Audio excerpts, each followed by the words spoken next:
పక్కన నవీన్ అన్న కూర్చున్నాడు అనుకో, ఈ నవీన్ అన్నను నేను గౌరవించడం అనేటటువంటిది ఒక సామాజిక స్పృహలోని అంశమే. మా ఇంట్లో చెత్త ఊడిసి పక్కింట్లో వేయొద్దు అనేటటువంటిది కూడా సామాజిక స్పృహ ఉన్నటువంటి అంశమే. మనం ఎక్కడికైనా పోయేది ఉంటే, ఈ మీటింగ్కే వచ్చేది ఉంటే 10కి ఏరాలంటే 10 నిమిషాలకు 10కి బయలుదేరుడు కాదు, 9కి బయలుదేరుడు అంటే సామాజిక స్పృహ. చాలా మంది ఏం చేస్తారు, 10కి మీటింగ్ అంటే 10కి వెళ్తాడు వాడు.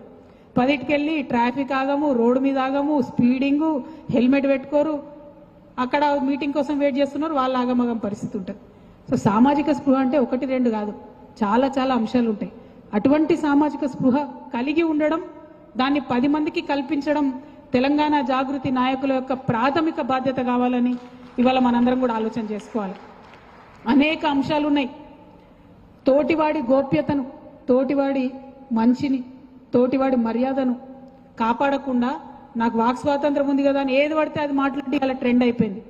దానికి ఏమనుకోవద్దు, యూట్యూబర్ల అండ కూడా బాగా ఉన్నది. ఎవడెక్కువ తిట్లు తిడితే వాడికి అన్ని వ్యూస్ వస్తున్నాయి. అటువంటి కాలంలో మనం బతుకుతున్నాం. కానీ నా రిక్వెస్ట్ తెలంగాణ జాగృతి నాయకులకు, తిట్టకుండా పదునైన విమర్శ చేయడం నేర్చుకోండి. తిట్లకు దిగజారినమంటే విషయం లేదని అర్థం. నువ్వు తిడుతున్నావు పక్కన అంటే కంటెంట్ లేదని అర్థం. కంటెంట్ లేదు కాబట్టి తిడుతున్నావు, క్యాలిబర్ లేదు కాబట్టి తిడుతున్నావు, లాజిక్ లేదు కాబట్టి తిడుతున్నావు. మన నాయకులు, మన కార్యకర్తలు మాత్రం దయచేసి లాజికల్గానే మాట్లాడాలి, కంటెంట్తోనే మాట్లాడాలి, క్వాలిటీతోనే మాట్లాడాలి. తిట్లకు మాత్రం పోవద్దు. ఆ విషయాన్ని దయచేసి గుర్తుంచుకోవాలి. మనకు వాక్ స్వాతంత్రం ఉంది కాబట్టి ఏది పడితే అది మాట్లాడతాం అనుకోకుండా పనిచేయాలని చెప్పి నేను కోరుతా ఉన్నాను. మనం ఈ సామాజిక స్పృహను, సాంస్కృతిక స్పృహను రెండింటిని తీసుకొని ముందుకెళ్దాం. మన గాంధీ తాతకు చూసుకోండి, ఇండియాలో ఆయన ఎప్పుడు ఎమ్మెల్యే లేడు, ఆయన ఎప్పుడు ఎంపీ లేడు, కానీ ఇవాళకి కూడా ఆయనను గుర్తు చేసుకుంటాం. ఎందుకోసం గుర్తు చేసుకుంటాం? ఇప్పుడు మాత్రం తెలంగాణ జాగృతి నుండి ఆ గాంధీగిరికి కొత్త భాష్యం చెప్పాల్సినటువంటి టైం వచ్చింది. గాంధీ తాత ఏం చెప్పిండు? శత్రువు వచ్చి ఒక చెంప మీద కొడితే ఇంకో చెంప చూపిమన్నాడు.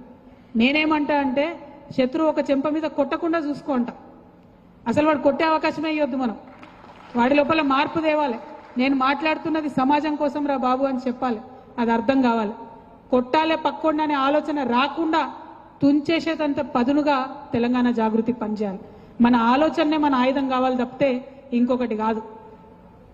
ఒక పక్క గాంధీ తాతను గౌరవించుకోవాలి, ఇంకొక పక్క సుభాష్ చంద్రబోస్ను కూడా గుర్తించుకోవాలి. ఒక పక్క మదర్ తెరీసాను గుర్తుపెట్టుకోవాలి, ఇంకొక పక్క చాకలి ఐట్లమ్మలో ఉన్నటువంటి పోరాట తత్వాన్ని కూడా గుర్తుపెట్టుకోవాలి. ఒక పక్క మార్టిన్ లూథర్ కింగ్ని మనం ఆదర్శంగా తీసుకోవాలి, ఇంకొక పక్క చే గువేరాను కూడా గుర్తుపెట్టుకోవాలి.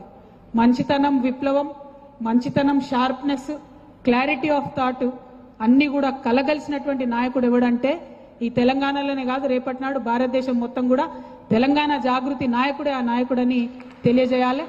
దానికోసమే ఇవాళ ట్రైనింగ్ ప్రోగ్రాం పెట్టుకున్నాం. వేరే ఏం లేదు. మనం నాయకత్వంతో ఉండాలి, మనం ఇంకా 10 మంది నాయకులను తయారు చేయాలి. అటువంటి ఆలోచన కోసమే ఇవాళ ఈ కార్యక్రమాన్ని పెట్టుకున్నాం. ఇవాళ ఇక్కడికి వచ్చినటువంటి జాగృతి నాయకులందరికీ కూడా మళ్ళీ నేను పదే పదే వందనాలు తెలియజేస్తున్నా. ఎందుకంటే చాలా కన్ఫ్యూజన్ ఉన్నది బయట. రాజకీయంగా పొద్దులేస్తే ఎవరు పడితే వాళ్ళు ఏది పడితే అది మాట్లాడుతున్నారు. కానీ మీరు క్లారిటీతో ఉండండి. మనం అల్టిమేట్గా చేసేది, పనిచేసేది కేవలం తెలంగాణ బాగుండడం కోసం. ఉద్యమంలో పనిచేసింది రాష్ట్ర సాధన కోసం, రాష్ట్రం వచ్చిన తర్వాత పనిచేసేది రాష్ట్రం బాగుండడం కోసం. కలలో కూడా తెలంగాణ జాగృతి నాయకులు, కార్యకర్తలు తెలంగాణకు చేటు చేసే విధంగా ఆలోచన చేయరు.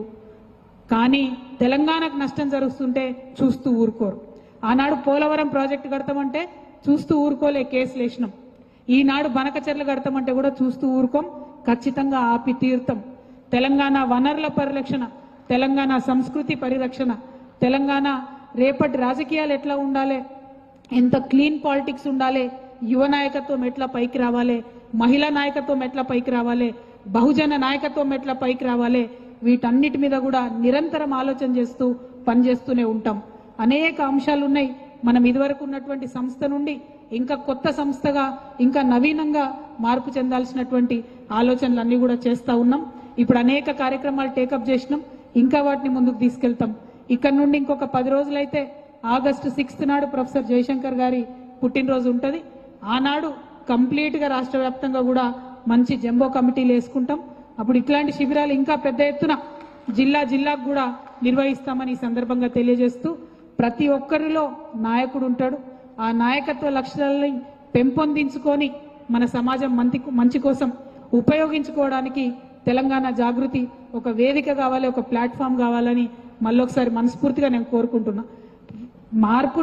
సమాజంలో మార్పును తీసుకురావడంలో రాజకీయాలు అనేటటువంటివి కూడా